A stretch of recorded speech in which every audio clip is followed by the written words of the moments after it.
Big matchup Sunday when the Seahawks flocked to Jerry's World. Good news for Cowboys Nation. Dez said he had a great day of practice. However, the Cowboys have not declared him ready to return. He has now missed 5 games. As for Seattle, Richard Sherman said it's a fun challenge to cover Dez and that they've had some pretty cool battles. Seahawks Cowboys, a matchup of Skip and Stephen A's NFC Super Bowl picks. Pierre Garçon is back with us. You know quite a bit about that conference, but I want to start with Skip here. Skip, who wins it? Stephen A., I tried last night to talk myself back into my Cowboys, and I failed. I told you earlier this week, I don't love this matchup for them. My Cowboys don't consistently play very well at home, as Pierre can attest, because Pierre's team won there on a Monday night last year. And the last 11 times the Seahawks have played a backup quarterback, they have won 10 of those 11 games. I stand by what I said earlier this week.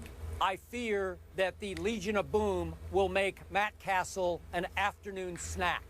I think they will feast on that afternoon snack, and that Matt Castle is capable of throwing 3 more interceptions in this game. Obviously, my Cowboys showed they can run the heck out of the football against Molly's and Stephen A's Giants. 233 yards rushing. 152 from Darren McFadden. So last night I tried to talk myself into maybe if they run it 45 times, just try to drain the clock, keep the score low, make a few first downs running the football, maybe they could hang in this game. I just don't love it. I don't love it because my defense has been maybe even worse than my offense. And I mentioned to Pierre in our last segment, my Cowboys have not forced a single turnover since Tony Romo went out in the Philly game. So the last 4 games, 0 turnovers for my Dallas Cowboys. Last year, I remind you, my Cowboys had 31 turnovers for the regular season, which was second in the NFL to Houston's 34. I don't know what's happened. Russell Wilson, they've had a hard time protecting him. Maybe they can knock the ball out of his hands a couple times, force a couple of fumbles. But I don't love my chances here. I just think that Dallas will struggle to score. My defense will struggle to keep Russell Wilson from making a few big plays. And in the end, Seattle waltzes out of Texas Stadium with some revenge over last year up in Seattle, when my Cowboys shocked them and knocked them off their high horse up in Seattle 30-23. I'm going to say this one, Stephen A. Seattle 24, Cowboys 10. Sounds about right. I'd say somewhere along the lines of 22-13, to be quite honest with you. I think it'll be a little bit closer than that.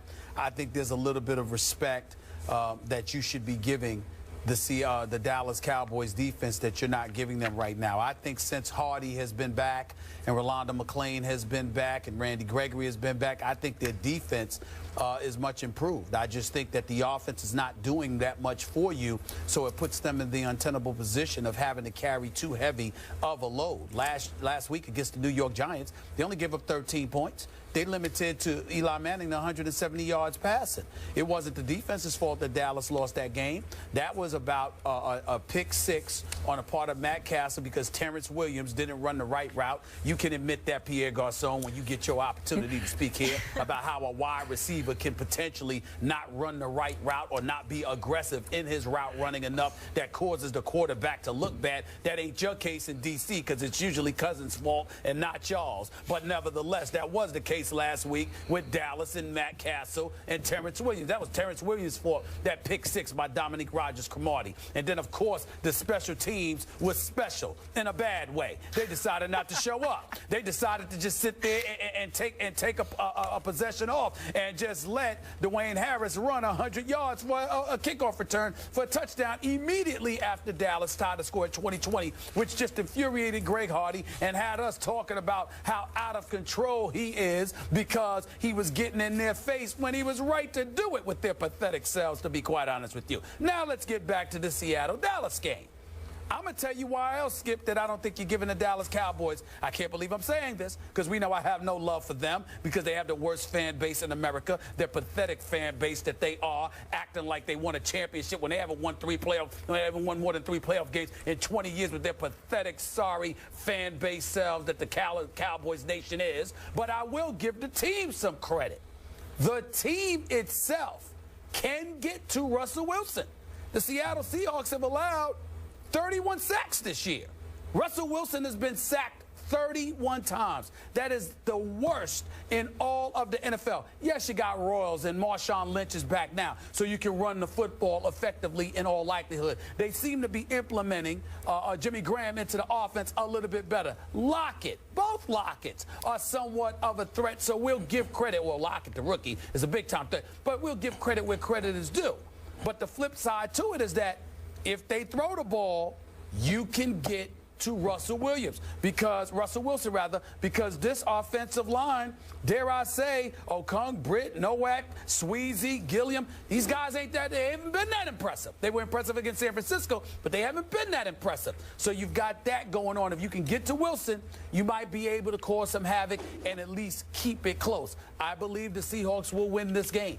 I believe it will be along the lines of something like 23-13. I'm not going. It hasn't gone unnoticed that Cam Chancellor, in the 5 games that he has been back, Skip, Seattle has surrendered a combined 20 points in the first half of the games since he has returned. The problem is their lack of depth compared to what they had in the past isn't present now. So as a result, they might wear down a little bit in the second half, which means that the Dallas Cowboys might need to stick to a run. Hopefully McFadden can do some things for them. They will lose this game. Seattle will win this game.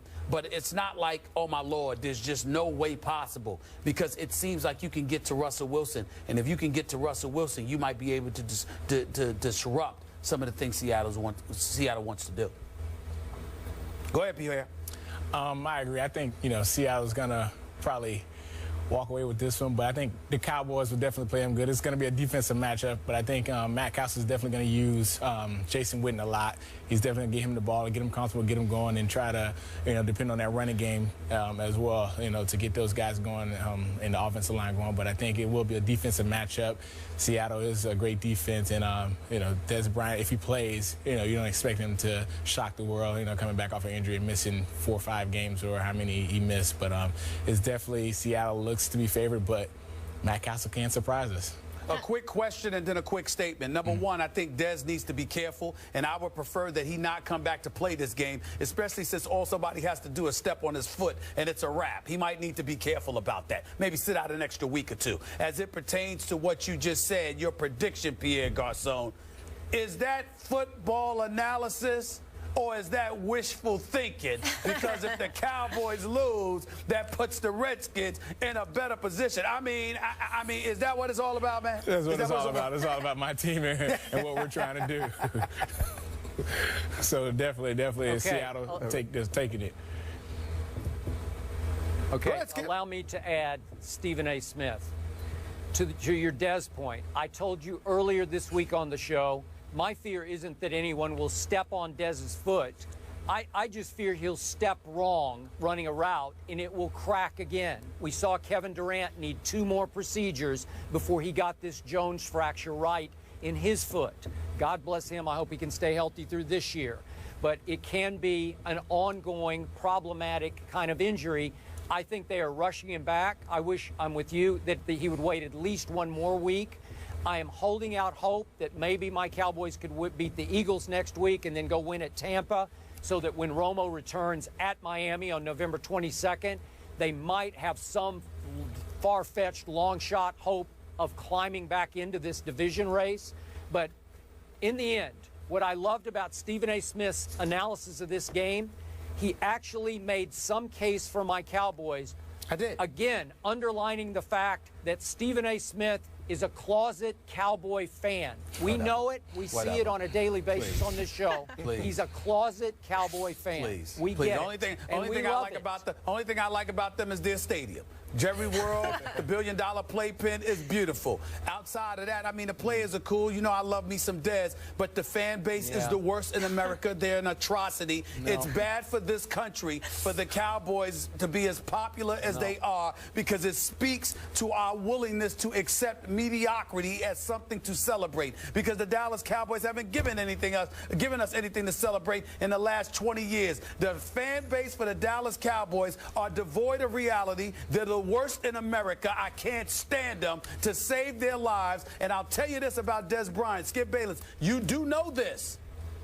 Regardless of whether Romo comes back or not, your pick of the Cowboys going to the Super Bowl against New England, it's over. If Dez Bryant gets hurt, you know it's a wrap, right? There's no way that y'all are winning without Dez Bryant. I just want you to know that. I agree. Okay? Just so long as you know. Okay. Okay. You got me. All right. Thank you. Pierre, can I get a score quick? Give it up. It'll be a defensive battle. Come on, man. 10-17. 10-17 Seattle? All right. Yes. We'll leave it there. Pierre Garcon for office. Senator Garcon. Senator Garcon. Politics let's start the campaign right. Him and Jay Feely, the two best politicians in the NFL. It's something special, boy. I give it to you. Way to go, bro. Thank you. I appreciate it. PC, it's all good, Pierre. You're staying here with us for this undefeated showdown between the Packers and Broncos on Sunday night. Pierre's also going to make a pick for this one. Stay with us.